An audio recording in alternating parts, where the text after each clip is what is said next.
ಸರಿಗಮಪವನ್ನು ಆಚರಿಸೋಣ.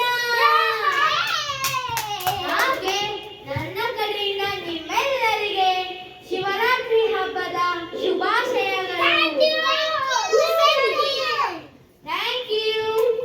ಸೊ ಈಗ ನಮ್ಮ ವೇದಿಕೆ ಮೇಲೆ ಅಭಿನಂದಿಸುವ ಟೈಮ್ ಬಂದಿದೆ. ಈಗ ಮೊದಲನೇದಾಗಿ ನಾವು ನಮ್ಮ ಮಯೂರಿ ಅವರನ್ನ ವೇದಿಕೆ ಮೇಲೆ ಕರೆಯೋಣ. ಚಪ್ಪಾಳೆ.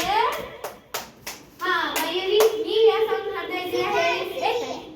ನೀವು ಯಾವ ಸಾಂಗ್ ಹಾಡ್ತಾ ಹೇಳಿ. ಸಿಂಗಾರ ಸಿರಿಯೇ. ಹೌದಾ? ಓಕೆ, ನಾವೀ ಸಿಂಗಾರ ಸಿರಿಯ ಸಾಂಗ್ ಅನ್ನ ಎಂಜಾಯ್ ಮಾಡೋಣ. ಸೊ ಚಪ್ಪಾಳೆ. ಚಪ್ಪಾಳೆ ಹೊಡೆಯಕ್ಕೆ ಯಾರು ಇಲ್ಲ ಇಲ್ಲಿ. ಬಾಯ್.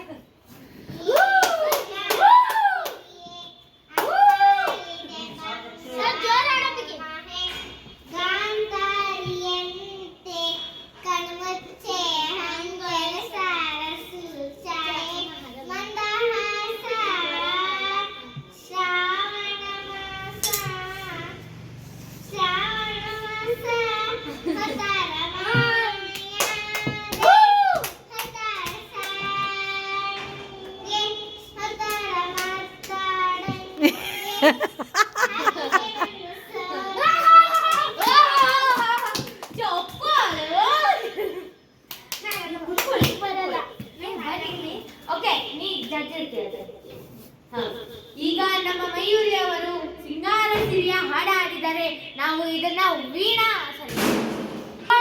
ನ್ಯೂಸ್ ಅಲ್ಲಿ ಬೇಡ ಅಂತ ಅದೆಲ್ಲ ಮುಂದೆ. ಈಗ ನಾವು ಜಡ್ಜ್ ಅನ್ನ ಕೇಳುವಂತ ಸಮಯ. ನಾನು ಮೊದಲೇ ಜನ್ಯಾಜಿ